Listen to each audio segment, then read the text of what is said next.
So how does this son thing work?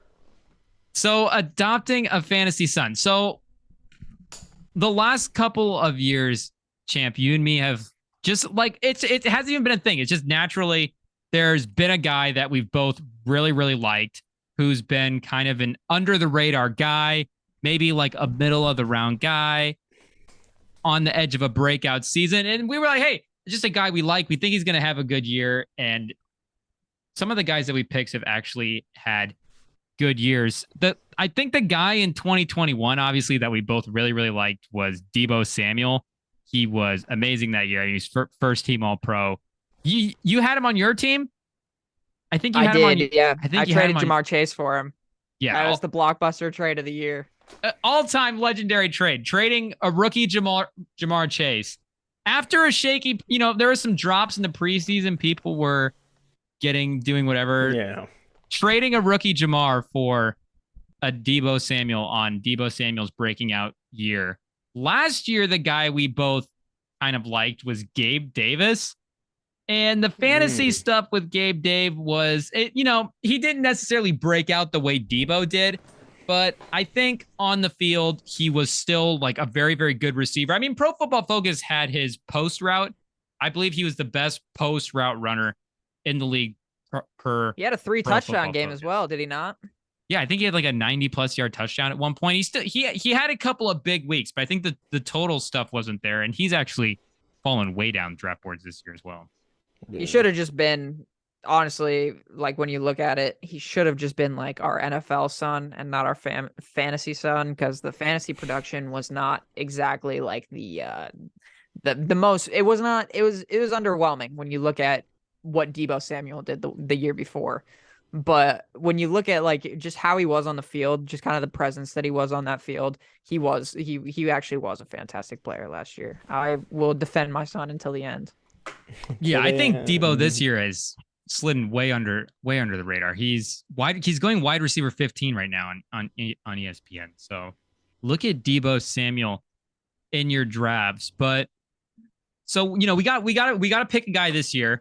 You did propose the idea that we pick two separate guys, a fantasy guy and a on the field guy, which I like and we can talk about in a second. But we haven't had any rules for the adopted son at all.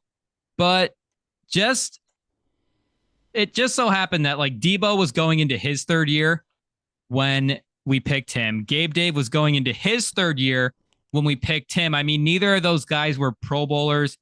Both of those guys were outside of the top 50 ADP in their respective years. Deebo was going ADP. I believe he was in the 90s, 93.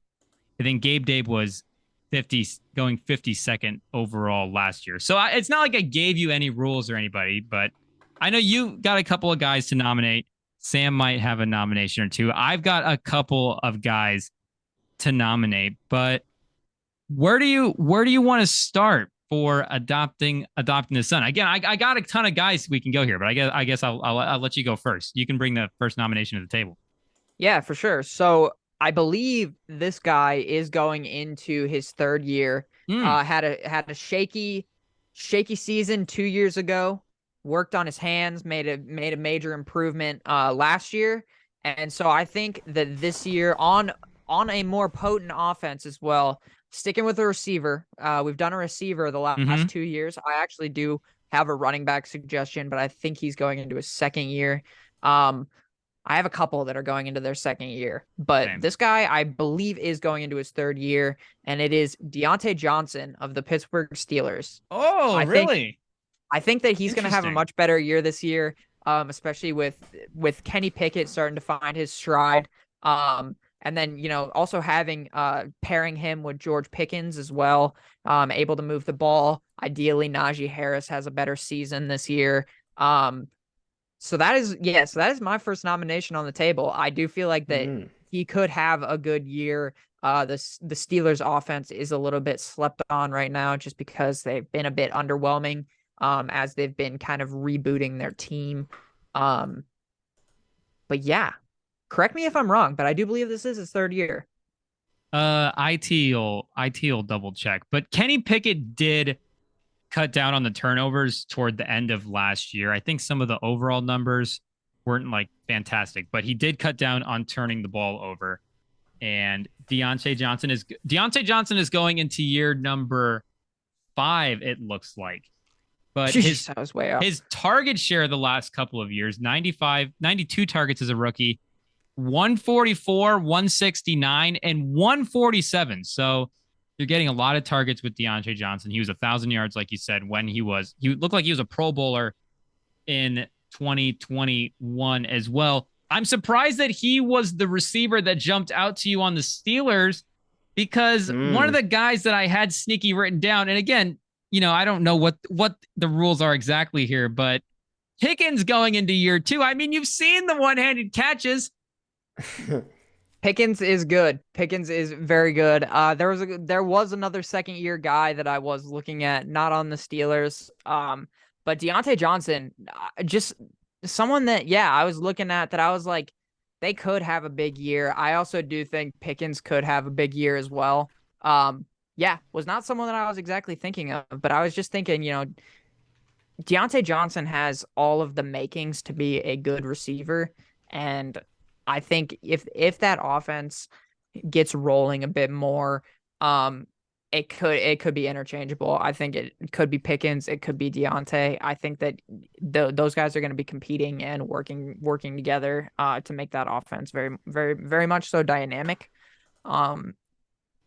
But we've just kind of seen like talking about like Debo, a lot of people thought, Ayuk was going to be the good one that year. Mm-hmm. And Ayuk took another year to kind of progress himself and got a lot better last year. So it could end up being the same kind of case with George Pickens. He could have another slower year. Deontay could have a good year, but again, interchangeable. Deontay, we've seen, has had slower years, so he could have the slower year, and Pickens could be, who they're looking at. So yeah, that I think I can agree with you there. I think that both of them are very, very viable candidates. You reminded me about taking Brandon Ayuk that year, because one of the two of us did think Brandon Ayuk was going to be the breakout receiver, and then what do you know? Next thing, little Deebo Samuel's adopted into his fantasy football family. But the Pittsburgh guys, and TJ Watt has been one of the guys this offseason that just in the ratings and Madden, the NFL 100, he's just been very underrated. I think Madden had him at a 94. He is 27 on the NFL top 100, and he's defensive player of the year 2 years ago. And the Steelers were 8-2 with TJ Watt last year. They had TJ Watt, Minkah Fitzpatrick. So I think they lost one of the corners to your Detroit Lions, but they replaced him with Joey Porter, and I do really like Joey Porter Jr. as well. But they do have Minkah Fitzpatrick and TJ Watt still there. If those guys are healthy for a full season, and that's just going to make it easier for the offense, having a defense that's dominant, turning the ball over, you get the ball in better starting field position. It's going to make life easier. If Kenny Pickett is, again, cutting down on those turnovers and getting the ball to these guys, I like Deontay Johnson as the first nomination. Let me see. Let me bring a nominee to the table. Oh, go. Are we putting Pickens on that list as well? Are we just going to say Deontay and Pickens, or are we going to have to fist fight over who makes it? I guess I just want it to be on the record that I think Pickens is going to have a really good season, but I think everybody kind of thinks that. I mean, the catches are going viral right now. He's always been a top tier talent. Injuries have always been the thing that's holding him back. So I don't think I think he might be a little too trendy as a breakout guy for this list, but just on the record, Pickens is going to be a breakout. And I guess I'm just surprised that it's funny. You brought a Steelers receiver. It wasn't George Pickens, but I agree with you. I do have a lot more receivers on this list than running backs, but I have a couple of running back nominations we could go through. And there's another year 2 guy as well that I want to suggest if we were going to go with a year 2 guy. But was he a receiver or a running back? Because I have a year 2 running back and a year 2 receiver. I know you have I figured you probably would have a year 2 running back, and I think if it's the guy I'm thinking of, he might be a little bit too good. for this list, unless it's not Breece Hall. It's not Breece Hall. It's not Breece Hall. Okay, because I mean, I have Breece Hall written down as I love Breece Hall, but he's ADP 36 right now. Again, he was RB8 last year. It's been priced in, so it's not Breece Hall. Well, I'm just curious. Who's your second? Yeah, who is it? Who's your second nomination? Give us a running back. It's actually Kenneth Walker, the third. Oh, interesting. Seahawks had a very, very, picked it up at the end of last season. But I think that he has the makings to be great. I think that offense is definitely going to lean a little bit towards the passing, especially with the DK Metcalf, Tyler Lockett, and JSN trio. That's going to be really interesting to see. But I think that when teams are going to be expecting them to pass so much is when Kenneth Walker is really going to shine, just because they're not going to be expecting the run as much. And we just saw how good he was last season. He, kind of took the league a little bit by storm towards the end of it. That is my year 2 running back. That is the one that I have down. Breece Hall definitely on there, but I think we already know that he's good. That's been established. Yeah. And I think, he kind of Kenneth Walker kind of broke out a bit towards the end of last year. But playing a full season, I think that he is going to have a really good season. And when I did want to mention, it will be, I mean, that's a good point. Kenneth Walker really did show up last year, but don't forget about Zach Charbonnet on that team. Got in the second round of this year's draft. He had the 5th best PFF receiving grade and tied for first in receptions per game in the draft, this year's draft class. So, he also finished with the highest positive run rate and lowest bust rate. So, it's gonna be a little close. And also, Kenneth Walker had a groin injury, missing time in training camp. So, it's going to be pretty interesting with a bunch of running backs who had injuries concerns last year. Rashad Penny was out bit, so I don't know. I don't know if we should hype him up too much, Champ. Not to put rain on your parade, but I mean, Kenneth Walker did look pretty impressive last year. Yes, for sure. And we will see. We will see. We'll see. We'll see. You know what, Sam? If he's not good this year, I don't know, man. I will come back on this podcast and I will apologize. I will eat my words. The injury live. doesn't look serious according to Pete Carroll, but we'll see. I don't know. So you are supposed to say that though. He's in the range. He's in the perfect range. He's ADP is 74 right now, so he's RB 22 off the board. And when you're drafting a guy at the top, like a high-end running back, there is something nice about just having, a guy that's in charge of the backfield. A guy like Saquon, you just go, he's clearly the RB1 there. He's not part of a committee. You don't want running backs that are necessarily part of a committee. But if you're drafting this guy later and you're looking for, what is the upside here? If Kenneth Walker's thing is health, I think actually having other running backs in there are good because it could keep him healthy for the full year. So you could actually draft Kenneth Walker and actually play him because he's actually going to be out on the field. And you're not taking him. He's not going to be your RB1 if you're doing this draft right. He's the RB22 off the board. So you're getting a high upside RB22. But I think if Charbonnet can actually take some reps away from him in a way, I think it could actually benefit his health. So there was some of that with Aaron Jones and AJ Dillon, some of that with Tony Pollard and Zeke Elliott last year. And those guys both were, Tony Pollard was RB9, Aaron Jones was RB12, or no, that's ADP. Scoring last year, Tony Pollard was still top. There are still top 10 running backs for scoring. So, Tony Pollard in a little bit of a different situation this year, you're drafting him higher end, but same thing, equivalent last year. I actually think, there is a case that I actually think that helps Kenneth Walker in a way, but we'll keep it. We'll make a note of it and we'll go to the next nominee. So the first one that I want to bring up, and Sam, this, I think you may be interested in this guy because again, we're looking year 3 guys, breakout guys, who are guys that are going to get opportunity, but who also has the ability, who's just an elite talent. Sam, since Brent Veach has gotten to the Chiefs, do you know how many players he's traded for using a 3rd-round pick or higher? Do you know how many? Only one. He traded. Yeah, I guess he traded up for Mahomes, but that wasn't a player. Yeah. No, like a pick, for non-draft day, just Tony? pick for a player trade. Talk about Kadarius Tony. I think should be our first nominee as a breakout guy. Now the injury thing, we'll highlight it. We'll get it out there. Like we have to be aware of it. He's played 289 offensive snaps since 2021. So he's on the Giants' rookie year. He has this amazing game against the Vikings. It's like 10 catches, 180 yards. Looks fantastic.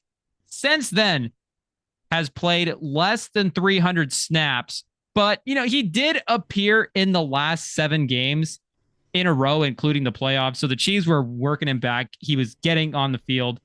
And it felt like they were really bringing him on for like important possessions. They were really trying to get him the ball. So, Sam, do you think that were they kind of load managing him last year? Because he was dealing with that injury, and it did feel a little bit like in that Super Bowl, you could have gone to him a little bit more, but I think you were looking for this year. I mean, he did show up in the Super Bowl with, what was it, the longest punt in Super Bowl history? Or it was definitely the longest punt in a while. And he did show up in a couple moments of the season. I think there was some stat, like he had a touchdown in the first 6 of 7 games or something like that. But he was pretty consistent when he was healthy. It's just we need him actually healthy. And this year, it's going to be even more important that he's healthy. So I definitely could understand why you nominate him, because his production is going to go up.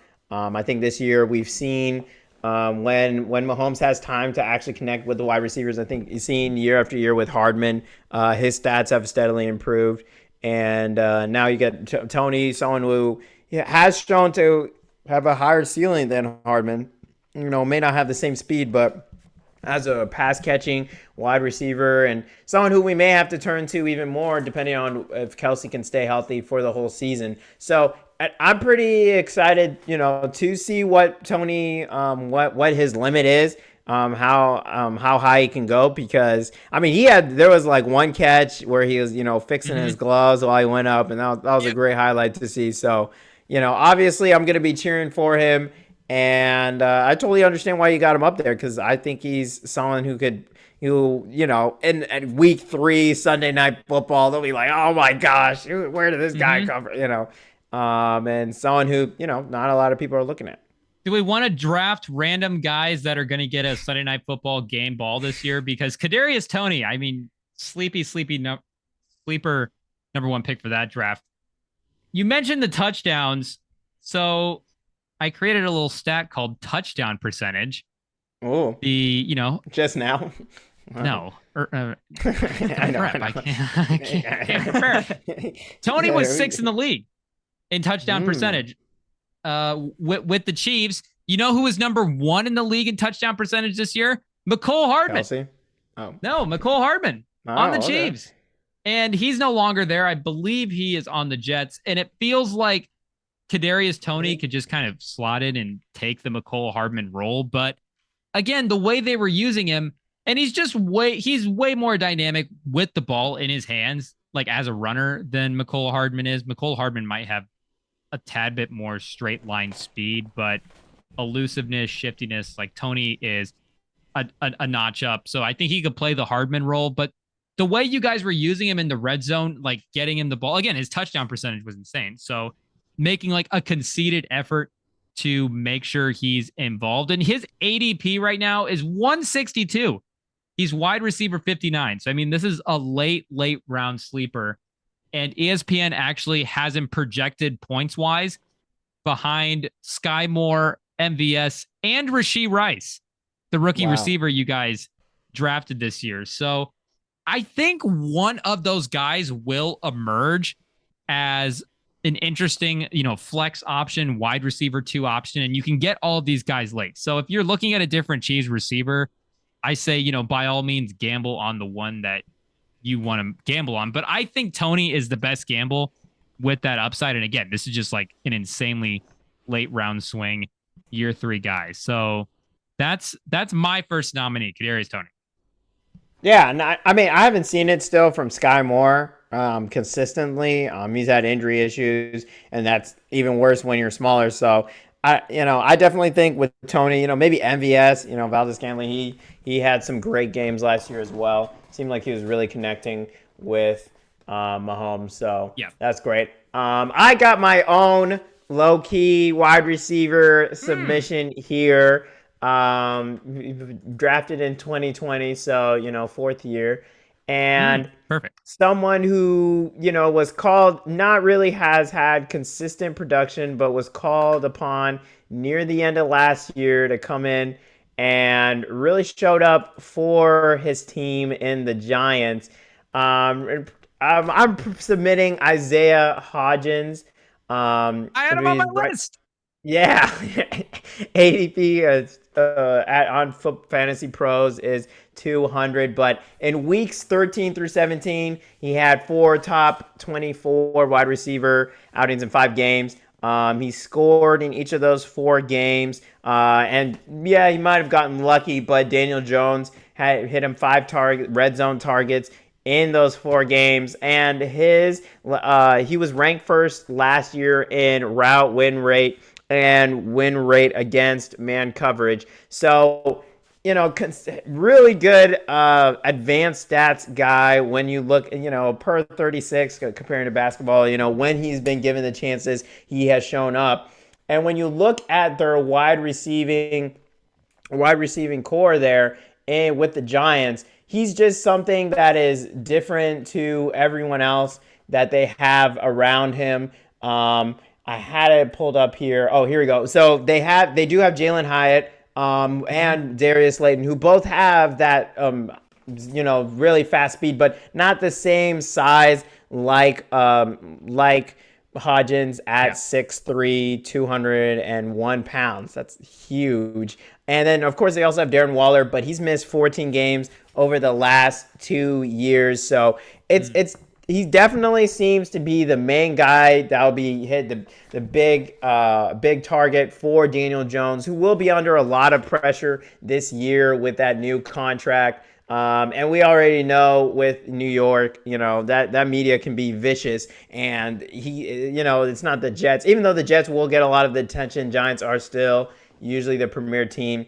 And Daniel Jones with that 4-year, $160 million contract. So he's probably gonna have to come up with answers. And while Saquon Barkley can take some of that load, he's got to throw to someone. And if Waller is hurt, Hodgins is probably going to be that guy. ESPN stops tracking ADP at 170. So after that, it's just, you're basically undrafted. So Hodgins is just essentially going undrafted in these ESPN drafts. And you mentioned the receivers, the types of receivers. Absolutely. Like, he's a big outside receiver. They have a lot of these slot guys, a lot of smaller guys. But I mean, Waller is not the only guy that hasn't stayed healthy. I mean, Sterling Shepard, Darius Slayton, Jamison Crowder, Paris Campbell. Which one of those guys are going to play for a full season? Probably none of them.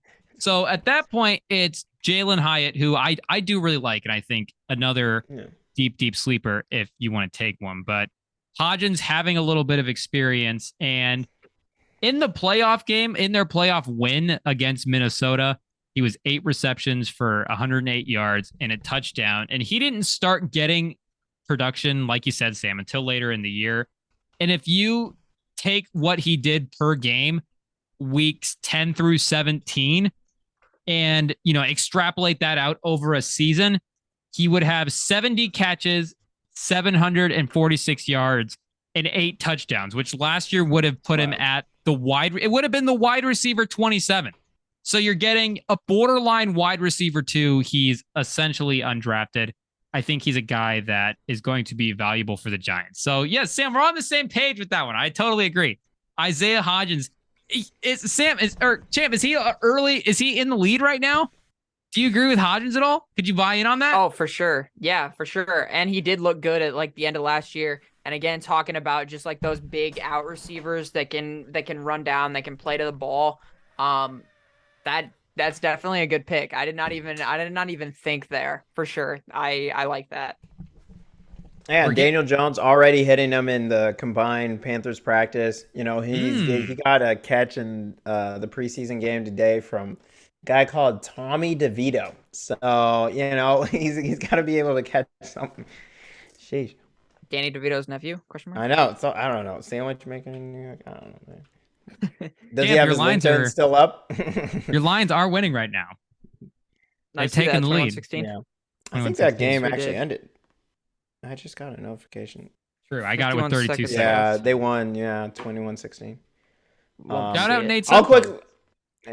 I'll give my second one real quick too. Yeah. A running back with this one on a totally different team, but a rookie running back. You know, someone who projects to be really similar. You know, has a very similar body type to Bijan Robinson at 5'11", 215 pounds. Didn't really have a dud game. Only lost once in college. I'm talking about I'm smiling so much I can't even say Kendre Miller. I'm just so happy about him. Kendre Miller out of TCU. Last year had almost 1,400 rushing yards, and even in his year before he got drafted, sophomore year, he still led the FBS in 5.06 yards after contact. But once Evans, the Zach Evans, the guy above him, left, he was pretty much the number one guy, had a career high 23% dominator rating. And when you look at some of his advanced stats, he had the fourth lowest bust run rate. So that's the percentage of plays that resulted in an EPA below -1, and finished first in his class in broken tackles per 100 touches at 18. So, you know, taken in the third round, he is going to have to compete with Jamal Williams and Kamara. Kamara will be gone the first 3 weeks. So, you know, a guy who has shown to be good in small batches and in big batches as well. And, you know, we don't know. Jamal Williams, I know, has had some injury issues in the past. Who knows if Kamara can stay healthy, an older running back. And but either way, you'll get a guy who you can keep on your bench, or you can start initially the first couple of weeks in the season and then keep on your bench later if injuries happen. Or maybe he'll actually earn that starting role, or, you know, competing with Kamara. But someone who has shown consistently to be a very productive running back, no matter how many touches he gets. I do think there is real value in the non-Kamara running back for the Saints this year. And I think Kamara, if he starts to slip, again, he's only out 3 games. So if he starts to fall in your draft and you're looking at him, I wouldn't be too scared of him. But I do think there is value late in Jamal Williams. His ADP is 118 right now. And Kendre Miller, like you're saying, Sam, is, you know, going undrafted. You probably pick him up on waivers after the draft. I do agree with everything you said. Unfortunately, we can't adopt him as our son because that TCU team beat Michigan in the college football playoffs. So I think sneaky pick could have a good season, but unfortunately, he's not allowed into our family. Thanks. All right, I'll remember it next time before I submit to the council. You have to look at the college. Yep. No Ohio State players. I've got a Michigan guy, a third-year Michigan guy. You know, if he makes that step in his third year, he could end up being a wide receiver 1 for CJ Stroud. And I'm talking about Nico Collins on the Texans. Michigan man. He had 37 catches for 481 yards and 2 touchdowns last year, only playing 10 games. But again, if he makes that step, being that receiver 1 for what could end up being a potent Texans offense, especially if Dameon Pierce makes another leap and they're able to, you know, just keep moving the ball. I could definitely see our little Michigan boy breaking out and, you know, being that receiver 1. Will it be a Deebo Samuel type of season where he's doing everything like that? I do not think so. But breaking out and making that step to being the receiver one on a team that has struggled so much in the past couple of seasons. And, if he helps them win a couple games, that is another viable pick. Is it as good as Isaiah Hodges? No, I will be the first to say it. It is not. I don't think that he has as much upside and value as a receiver, but I do think we're looking at third-year guys, looking at someone to take a step. I do think that he would be one of them as well. I do agree that the opportunity is there for him, and he is underrated. Like, I think Tank Dell is the rookie a lot of people really like on that team. He's getting a lot of buzz, but Nico Collins played really well is yesterday. He did really well. He did look good. Nico Collins, Pro Football Focus grade, they had him 35th overall receiver in the league. So, starting level receiver in a 3-receiver set. I think he is good.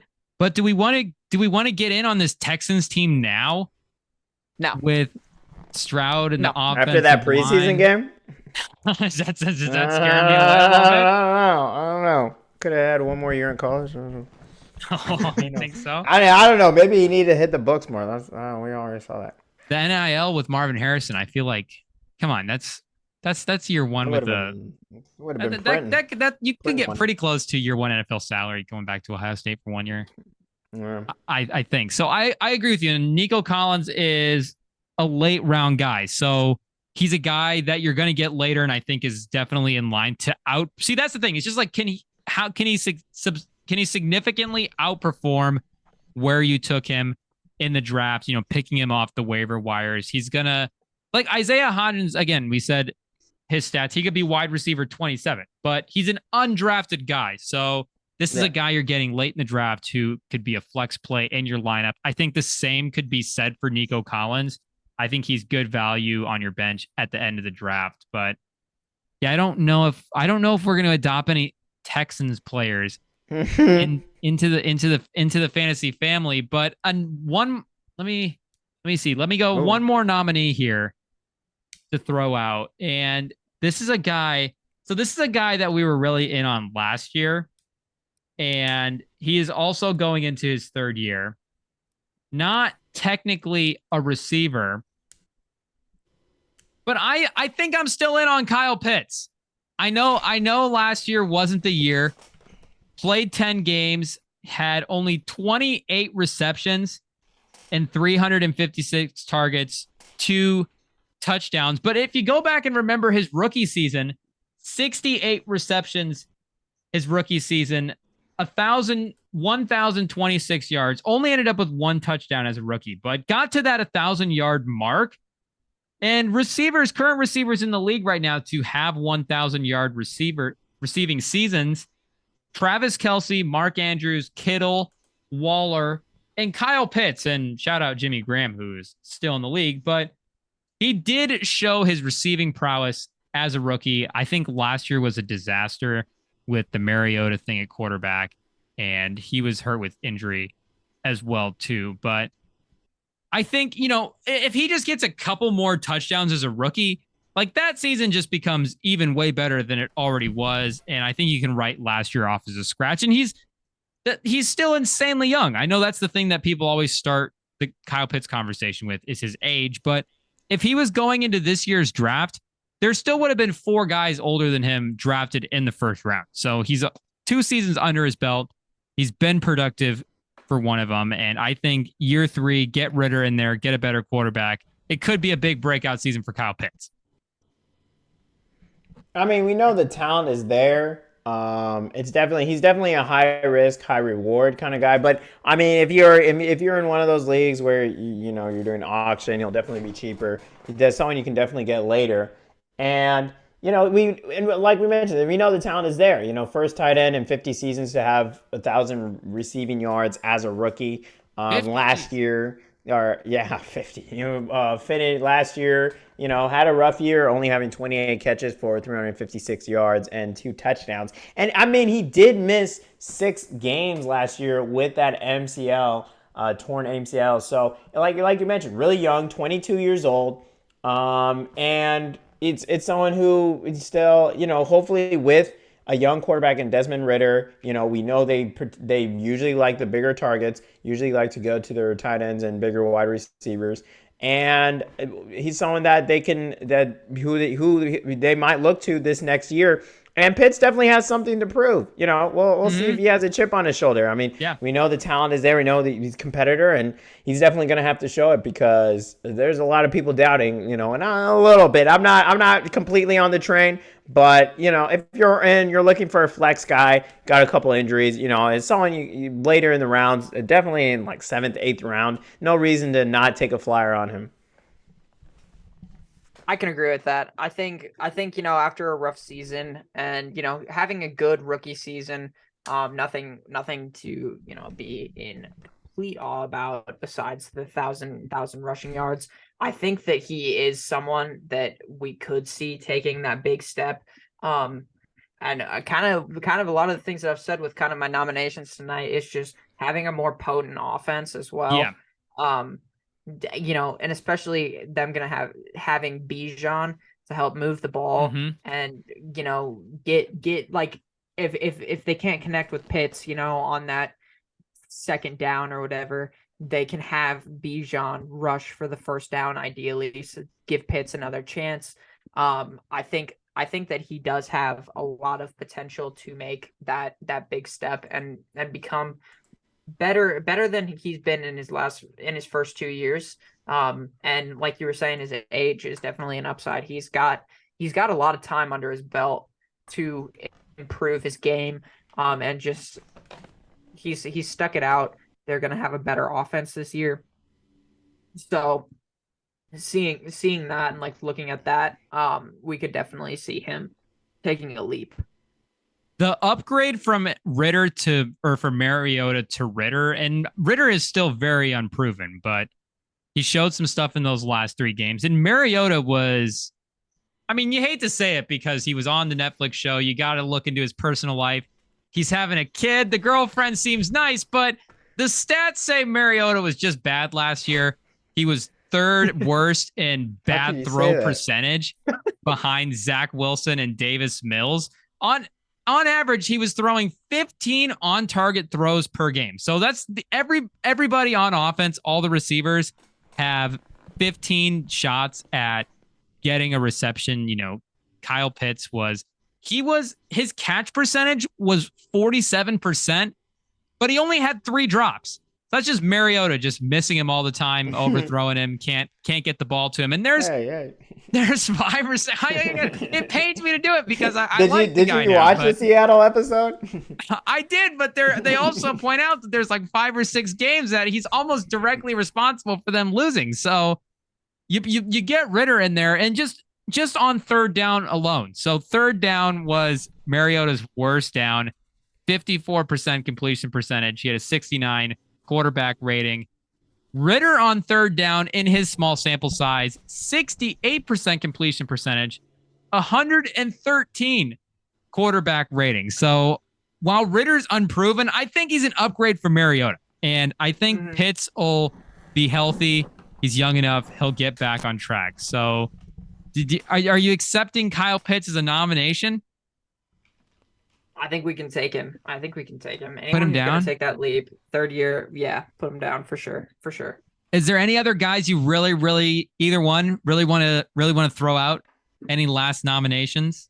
We got a pretty good list here, guys, to go over. Brown, pretty stacked.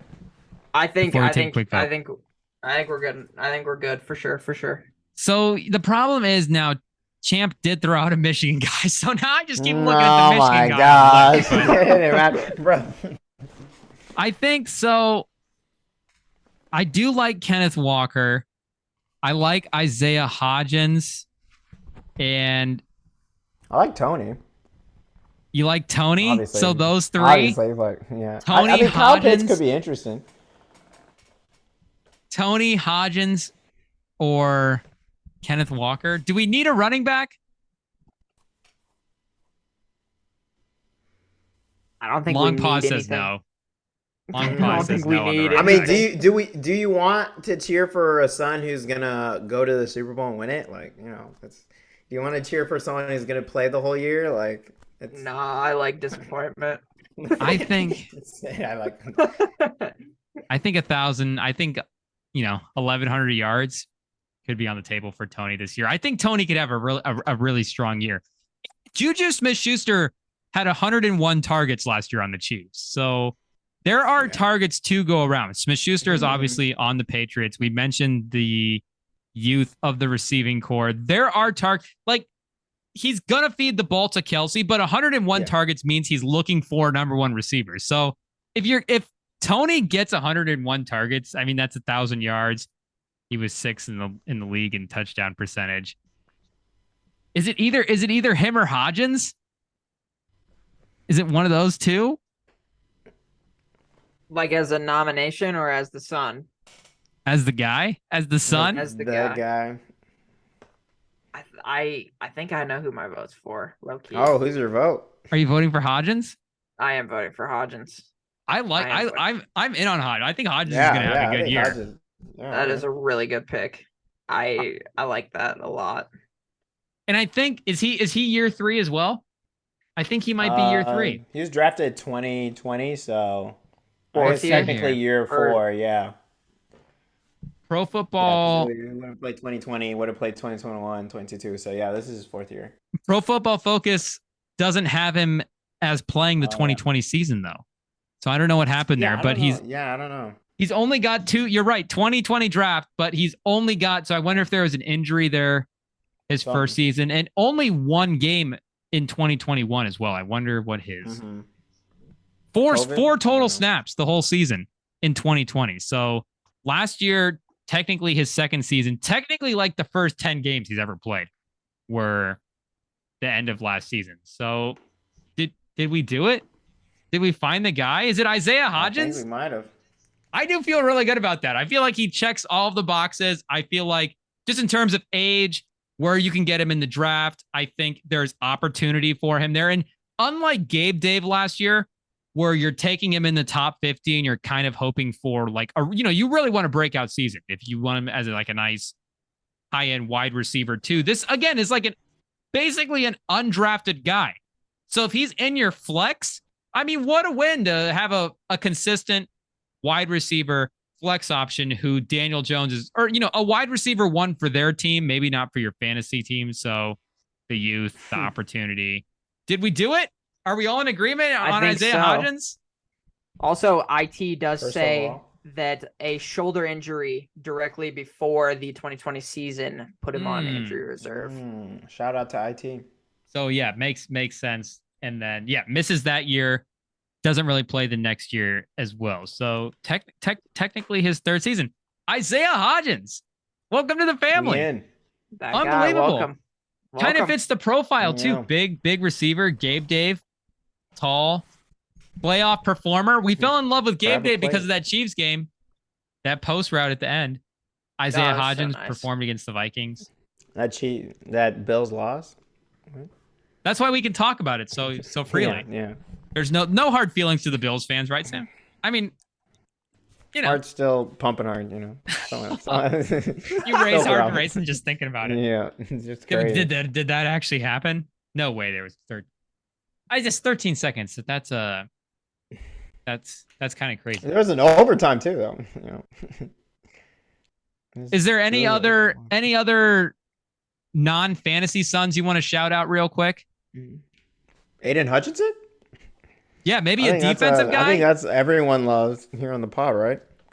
I would always be down to talk about Aiden Hutchinson for sure. I think he's going to be a dog again this year. Just a couple other guys, not adoptable, but just to toss some names out. We got Christian Watson. I think he was on my list. Big second year. I totally agree. He was on mine as well, but I didn't feel the need to talk about him just because he did break out kind of at the end of last year, and I think he's anticipated to be good. But another like potential breakout this year, Jahan Dotson for the Commanders. I think he has he can take those big steps, and I don't think he's going to be better than Terry McLaurin, but I think he'll be a viable receiver too if he's able to take those steps. And he's already previously stated this is going to be his year. This is going to be a big year for him. which, I mean, obviously we take with a grain of salt. We got to, see what he can do this year. But I do think that he could most definitely be there. I don't like the Cowboys, but Micah Parsons, he's been good in the last couple of years. But obviously, I think he's going to have just a fantastic year this year. For potential defensive player of the year for Micah Parsons. Those are the big guys that I really feel the need to shout out. Just kind of like I think they're all going to perform in their unique own ways this season. Just being on the field, I think that they're going to make an impact. Those are the big ones that I really did want to talk about. I think in my heart of hearts, I think Watson's going to have an amazing season, and I might have wanted to adopt him as our son. But the thing is with second-year guys and like rookie guys, like second-year guys are supposed to be better. Like you're going from your first to second year. There's supposed to be an improvement there. So it's like, oh, hey, guess what? Drake London is going to have a good season. Well, it's like, yeah, he's going from year 1 to year 2. He should get better. Like Christian Watson should have an amazing season this year. He was top 5 in touchdown percentage, like we were talking about earlier. I believe he was number 3. Number 3, Jahan Dotson was number 2. So both of the guys you pointed out, very high on my list. One defensive guy I wanted to shout out. I think year 3 is going to have a big year. Jalen Phillips on the Dolphins. If we were going to adopt a defensive son, I would really look at him. I think Pro Football Focus had him graded out as the 6th best edge in the league last year. And his sack production has still been a little bit lower, like 8.5 sacks his rookie year, 7 sacks last year. But again, the analytics, I feel like is in line for if he gets, I feel like that sack number could actually come up this year and match, he was 25 QB hits. So year 3 guy would be a defensive guy that I would look at as if we were looking to branch out the family a little bit. Yeah, I think Christian Watson, beginning of last year, there were some questions about him, but it was pretty obvious he was injured, a little banged up, still need to get some chemistry with Rodgers. But once he got healthy, he was killing it. 4th in yards after catch per reception, behind only Deebo Samuel, Rondale Moore, and Jalen Waddle, minimum 50 targets. And then also 3rd in fantasy points per route run. I did not know that was a stat, but it is. So really productive wide receiver, and we'll have to see. I mean, it's Jordan Love back there, though, so it's a little different than Rodgers. And, new look Packers, we're going to have to see how it works out. I think he did play a couple snaps with Jordan Love towards the end of the year last year, and it looked good. The connection there was strong. So I mean, if they can keep that going in this year, we've seen Jordan Love target him. Aaron Rodgers is a snake and decides to snag all of Green Bay's receivers and bring them to the Jets. So I do think that he is going to be Jordan Love's first look. So yeah, it should be a big year, especially making that leap from first year to second year, picking up where he left off, losing to the Lions, obviously. Picking up where he left off and just having a great end of the season last year. He's going to be that first look for Jordan Love, and a quarterback that learned under Aaron Rodgers, a quarterback that might, hasn't taken a lot of NFL snaps, so he's going to be a little bit uncomfortable to make those looks and, end up targeting other guys. It's very possible that, for a while, his first look is going to be where he goes, and I think his first look is going to be Christian Watson. So that puts him just right up there for having a fantastic season. And you think Jordan Love is good this year? Yes or no? I don't think he's going to be a top 10 quarterback, but I don't think he's going to be bad. I think don't be surprised if he's going to be bad. Don't be surprised. I don't know. There's some tough teams in the division, as Champ can definitely attest to. I mean, Vikings aren't necessarily getting super worse. They did lose Kendricks, but they had a really young defense that should only way is up for them. And then Lions, Bears, also, that's going to be a tough out with Fields getting better. I don't know. I don't see the division isn't getting worse, is my point. I think Jordan Love's going to have a good season. So to me, that makes Christian Watson much more attractive because I think his quarterback situation is still good. I think the quarterback is, still going to be able to move the ball. The offense is still in good hands. And the baseline for quarterback production, if we're comparing it to last year, it's bars not as high as you would think. One more running back I wanted to shout out, Brian Robinson from the Commanders. I think that's a guy I was talking about earlier. If you just want to wait and snag him and say, hey, he's going to be my RB2. The last 7 games of the season, the pace he was putting up those 7 games was a 1,400-yard pace. The problem is he just had 1 touchdown over that stretch. So he's averaging 80 yards a game, but he's not getting any PPR points or touchdowns. So it's just, a measly 8, but the yardage and the production was there. So I think he's an RB2 guy you could snag later in the draft. Also, I forgot to mention with Hodgins that he was 8th in the league in passer rating when targeted. So elite production from Hodgins. Anybody else you want to shout out real quick, Champ? Did we hit all the guys? Mahomes. I think we Jameson Williams. Jameson Williams, I think could be interesting. I think he only got 2 receptions for like 18 yards tonight, I'm pretty sure. So we'll kind of see how he does when he gets back from suspension. But I don't really think I've got anyone else to shout out. I think Jahan Dotson was the biggest one that I really wanted to bring some attention to. Let me just kind of. That's your year 2 guy. My year 2 guy is Christian Watson. So you have Dotson. Yeah. Yeah. I got Dotson and Watson. Dotson and Watson. It's not Pickens. Your year 2 guy isn't Pickens.